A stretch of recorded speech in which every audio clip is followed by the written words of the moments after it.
Thanks, Gorham. Lunch was great. So, what I would like to do, with your approval, is actually just ask you, over your 11 decades, what do you remember? You're not going to probably remember much from 1915 to 20, but just maybe each of those 11 things, the one thing that you remember, and if you have any insight, that would be great. I will. I'll write it up. Okay. Well, I want to try to get some of it on video. Can we? Like, what do you think you remember most? Like when you were a little kid, was there an event in the world? Well, the first thing I remember is going to the Chestnut Hill School in grade 1, class of 9. That was 1922. Great. And about that time, I was very active in the church as a choir boy. And I later became crucified.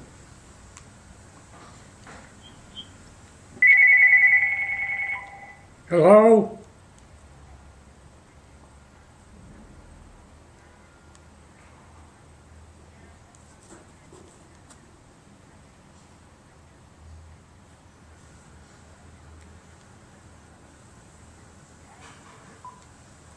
They're trying to sell you something?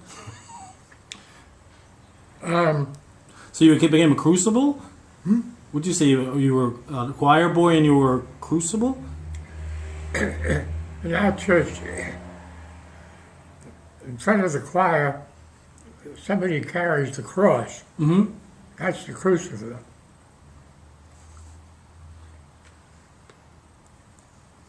Great. And what about in the 30s? What do Well, 19...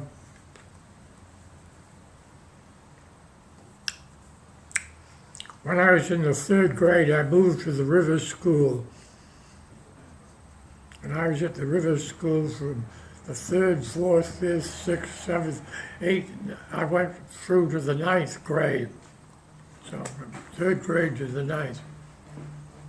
And I played the usual sports, football, baseball. And then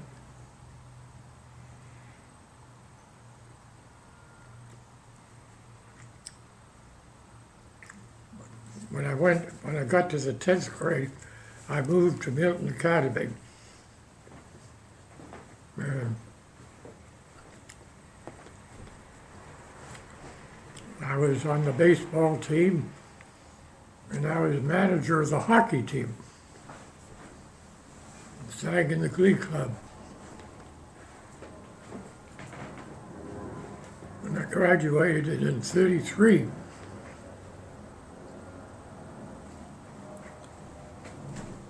Could you hit the high notes, Gorham? Yeah. You could, huh? And I went to Harvard, class of 37. So I was at Harvard for 4 years.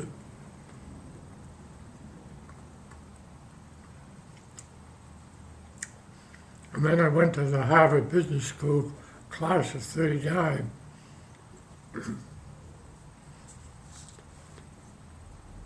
So then, 39, naturally, the war started. No, later. I meant in Europe. So I was class 39, and I worked for a year in public accounting. In 1940, I was called to active duty. I'd taken ROTC. I was a first lieutenant. And then I worked in General Marshal's office from 1940 to November 45.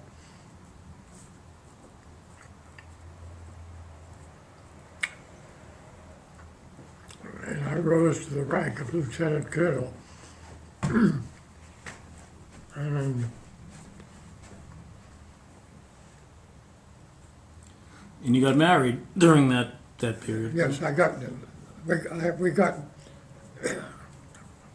I met my wife on a blind date in 1940. Then we got married in 41. September 6th, correct? We had a honeymoon at Sea Island. What was Sea Island? Is that was that down near Maryland, or was that? That's in Florida. It's a very fancy resort. And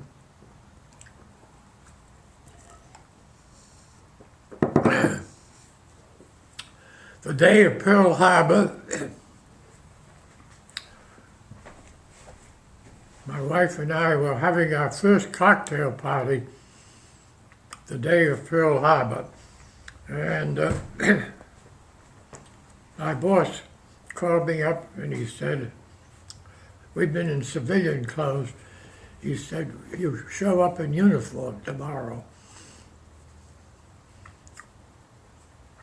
So I was on duty there until November 1945. And on my last day of duty, General Marshall decorated me with the Legion of Merit. So that was November 45? Yeah. Legion of Merit. Then I came home and I got a job with a company called Sokololo Shops, which is textile machinery. By that time, you had 3 kids. Yeah. We had 3 kids by then, and then Annie was pregnant when she came up here, and we had our 4th kid up here. And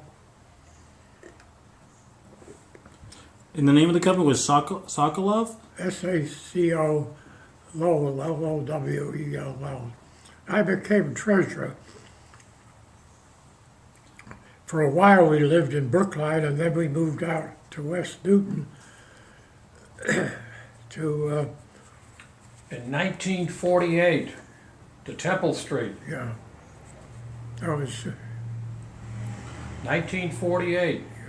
we moved to 61 Temple Street in 1948.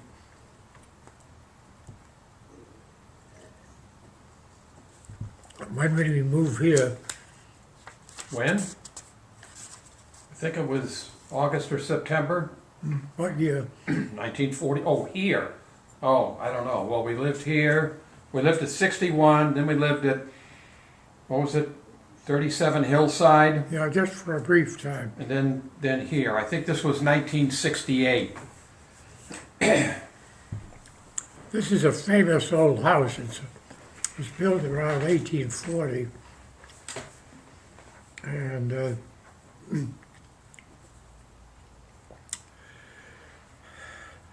Sokololo went broke, and I then worked for a company called EBSCO. That was about, 48. I worked for a famous man named Bernard Gordon.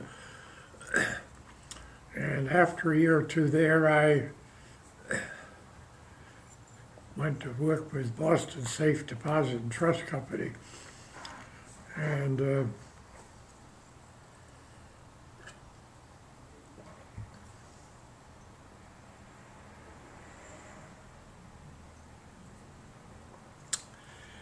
And then when I was 65, I retired from Boston Safe and joined Boston 5-cent Savings Bank. And I stayed there until Citizens Bank bought Boston 5. And Larry Fish interviewed me.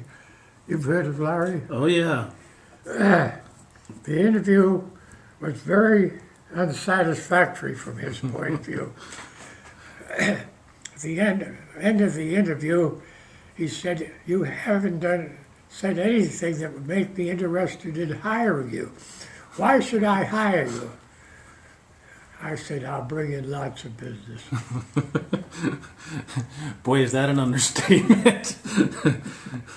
He liked that, so he hired me. And then I worked for Citizens until I was 90 years old. That would be 9 years ago. As a new business getter. And what was I doing on the outside?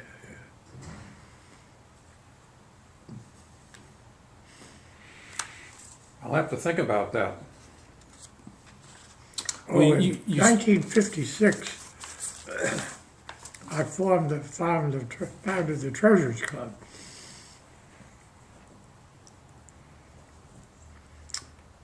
And Carroll School and Hospital's Laundry.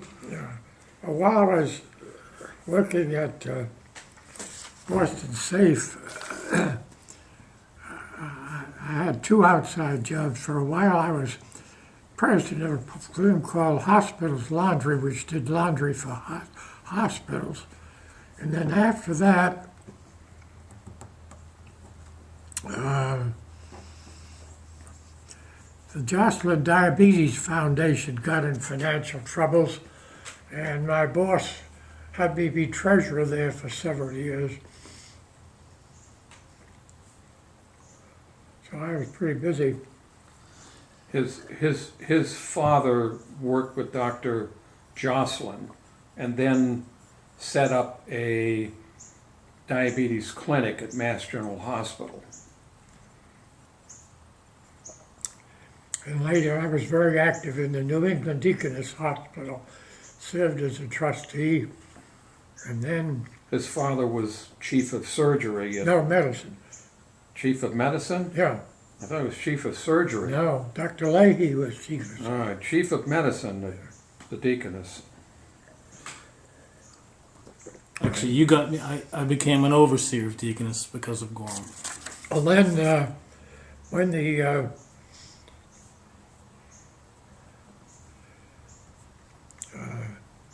Was it Dr. Leahy from Leahy Clinic? Dr. Leahy was chief of surgery, and then he left to found the Leahy Foundation. And Deaconess was bought out by Beth Israel. So I became an overseer of Beth Israel. I'm an overseer emeritus. And when we moved out here, I got active in Newton Wellesley Hospital and became an overseer and trustee.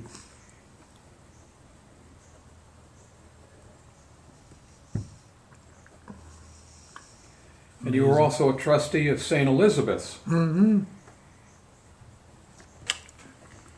Cardinal Cushing asked me to be a trustee of St. Elizabeth's. I was the first Protestant to be on that board. I remember my first meeting, I was in the back row keeping quiet, and then I raised my hand and I said, we don't have any women on the board. And so he said that he was willing to get one, and I remember when the next meeting, a very nice looking woman was there, and he said, bring her up here where I can look at her. So I was there for a while, and first Protestant on that board. And this doesn't go in the story, but I'll tell you what interesting. Bob Mahoney and I were calling on the executive director. And while we were there, the secretary came in and said, Cardinal Laurel is on the phone. And he said, tell him I'll call him back. When we got out, my boss said to me, nobody tells the Cardinal that you'll call him back. It's well, he is also a Harvard grad, Cardinal Law. Yeah. First and only Cardinal. How about the Carroll School? Well, I don't remember the year, but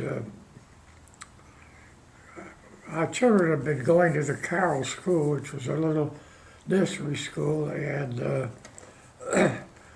the head of the school wanted to retire, so I run into this business of dyslexia, and another fellow and I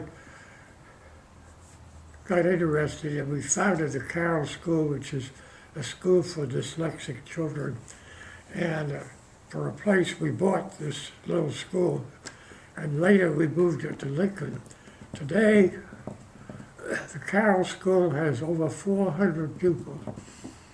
It's amazing. Very famous. Probably the best known school for dyslexia in the world. So I was founder and a trustee for a while, and now they're going to have their 50th anniversary shortly. Really? So that was 50 years ago. Yeah, I'm 46 right now. We have 4 years to go. 4 years ago? Oh, all right. So 46 years ago it was founded. Yeah. You remember that? When it was founded? No. What do you remember about the Carroll School? I remember going there when I was in the first and second grade. It's now a private house up the street here, Oh, really? but it was a several room schoolhouse right in the neighborhood of single family residences. And then eventually I'm not sure after they sold it if they used it as for classrooms still or what, but then eventually it sold and they came in and renovated the whole thing, and now it's back to a private residence. And then you also got involved with FEI way back when. Well, I founded the Treasurers in '56, and then I joined the FEI 51 years ago, or 52. And I worked up, became president. So, let's see. Right now, I'm doing three things. I'm raising money for Harvard and for the Harvard Business School. I'm treasurer and secretary of the class at Harvard, and I'm president and secretary of my business school class. We have Milton. I'm the only living graduate. Harvard, there are 22 left, approximately 22 left at the business school. In your business school class, there are 22? Wow. How about your undergraduate class? About 22. There are 22 in that as well? Wow. Lots of widows. Yeah. It's amazing. I got the list of widows for my class of 37, and there's about 100 widows. So the widows live longer. Well, they were probably a little That's why younger. they're widows. What? They were probably a little younger than your classmates. That could be true. So there's the story pretty much. Well, Gorham, this is great. Thank If you you. work it up, you work up something, and then I'll edit Okay. it. And just for the record, my mom is 100 in 1 month, Wow. October 22nd. Right. Clearly, the fondest remembrance I have, it was your 80th birthday, and it was at the country club. Yeah. And I remember I was a little sheepish, and I was working for the Celtics at the time, and I got a shirt that said Brigham #1. You know, it was a Celtics game jersey. Very nice. And, but I didn't do it while everyone was there. It was sort of at the end of the event. And I said to Gorham, I brought you this. It's a little memento, but something that, you might enjoy. And your mother put it on and was dancing with your dad. It was it was phenomenal. I wish I had photographs. It was great. She was wearing this, white Celtic shirt. Do you want to mention that I joined the country club? Yeah. Oh, yeah. Please. As a matter of fact, you might like to know that from a seniority point of view, I've been a member longer than anybody else that's still now a member. became a member in 1940. Well, I'm on the Salvation Army board, which you got me involved with, and I think you're the only life member, I believe. I don't know. I believe you are. What happened to Jack Peters? He got fired. Did you yeah. ever find out what happened? No, I think there was a little bit of a conflict. He was trying to do some other business or something. I haven't seen him. Jack was a He great got guy. fired. Yeah, yeah, I know. Well, he had been there for years. Long time, and he was certainly the point of contact that we had too. Well, I was very active. But yeah, I used to take a table for the annual dinner, and they're going to have Mayor Menino this year for the annual dinner. really, Yeah, he was always supportive. They moved from. I'm going to just turn this off.